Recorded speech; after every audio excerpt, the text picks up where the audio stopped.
Әдәм баласы бу дөньядан киткәчтән, аның ниндидер гөнаһларын, яман якларын яки кимчелекләрен сөйләргә ярый микән?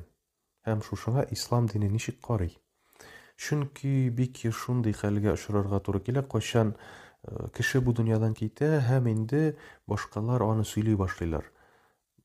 Менә китеп барды, гомер буе эчте инде. Гомер буе урлашты инде, гомер буе гөнаһ кылды инде. Яки гомер буе шул дингә бирелеп, намазын укып китеп барды инде дип әйтәләр бит инде. Алла сакласын. Менә шундый кешеләрне сүгүгә ислам дине ничек карый икән? Шуны карап үтик әле.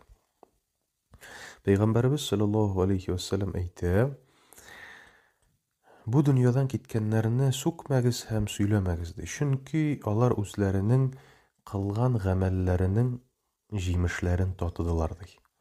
Бу хадис китерелә Бухари хадислар җыентыгында 1393 булып.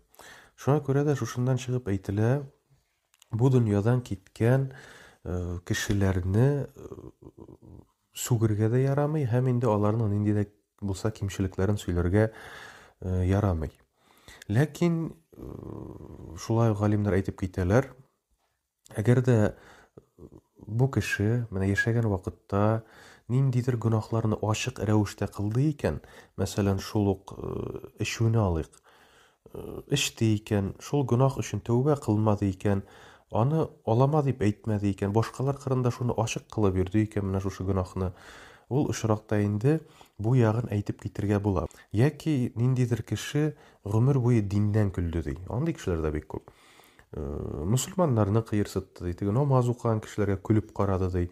Аллаһтан көлде, аңа ышанмады бит инде.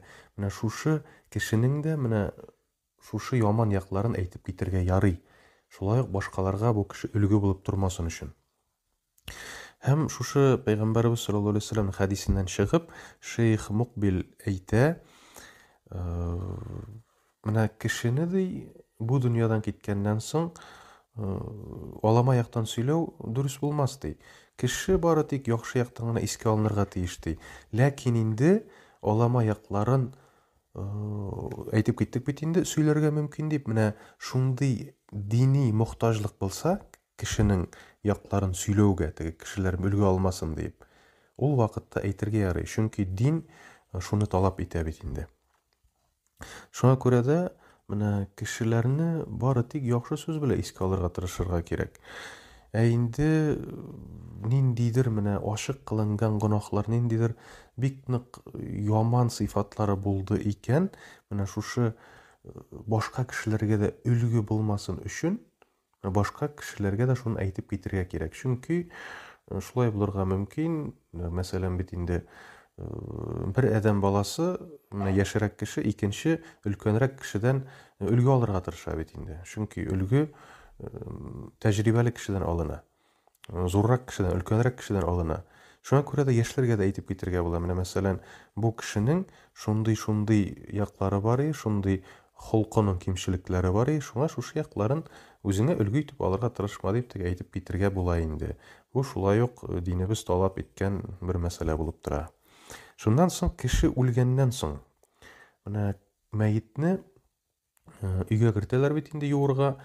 Аннан соң хәтта юганчы әле, юганчы менә үлгәннән соң күпмедер вакыт көтәләр бит инде. Мәсәлән, кичкене китеп барды, ди, кичкене җирләп булмый бит инде караңгыда. Шуңа күрә дә иртәнгә тиклем өйдә көтәләр. Менә шушы өйдә көткән вакытта мәетне кайсы якка каратып куярга кирәк икән? Шул турыда бик күп бәхәсләр чыга кешеләр арасында. Кемдер әйтә бит инде кыйбла ягына каратырга кирәк дип, кемдер әйтә ничек ятса да ярый дип. Менә ислам дине шушыңа ничек карый икән? Аны да әйтеп китик. Ислам динендә Пәйгамбәрбез саллаллаһу алейхи ва саллям сүннәтендә кеше бу дөньядан киткәннән соң аны бер билгеле якка каратып яткырыгыз дигән хадисе юк. Андый дәлил килмәгән динебездә. Шуңа күрә дә моннан чыгып галимнәр әйтәләр бит инде, әгәр дә менә әдәм баласы өйгә бер төрле кертеп яткырылган икән, аны селкетергә, боргаларга кирәкми, хәерле булмас. Чөнки шундый хәлләргә очрарга туры килде, кайчан менә өйгә кертеп куйганнар мәетне, шуннан соң туганнар арасында бәхәс бит инде, ничек куябыз, нәмә эшләтәбез, әллә кемнәргә шылтыратып бетергәннәр. Шуннан соң шушы шылтыраткан кешеләр әйткән дә, кыйбла ягына каратып куегыз дип, шушы кысык өйдә күтәреп, боргалап, мәетне селкетеп, интектереп, әллә мәләр кыйландырып бетергәннәр бит инде. Мәеткә тәү чиратта хөрмәт булырга тиеш. Мәеткә. Кеше үзен уйларга тиеш түгел. Шуңа күрә дә гыйлемсезлек аркасында менә шушы дый хәлләр барлыкка килә бит инде. Хәтта шундый хәлләр булган булды, кайчан шушы мәетне бер билгеле якка бурып куябыз дип, шушы колашасыннан төшереп җибәрә яздылар, Алла сакласын. Менә шушындый хәлләр барлыкка килмәсен өчен мусульман кешесендә гыйлем булырга тиеш. Менә ислам дине ничек эшләргә куша икән, ничек мәеткә хәерлерәк була икән.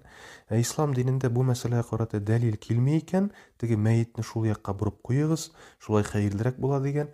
Димәк, мәетне ничек җайлы шулай куярга кирәк. Менә ничек җайлы шулай куегыз. Яки өй кысык икән, менә өйдә нинди буш урын бар, шунда ничек җайлы иттереп шулай куясың да бетте. Бер проблема да юк. Бер нәрсә өчен борчыласы да юк, дөрес куймадым дип.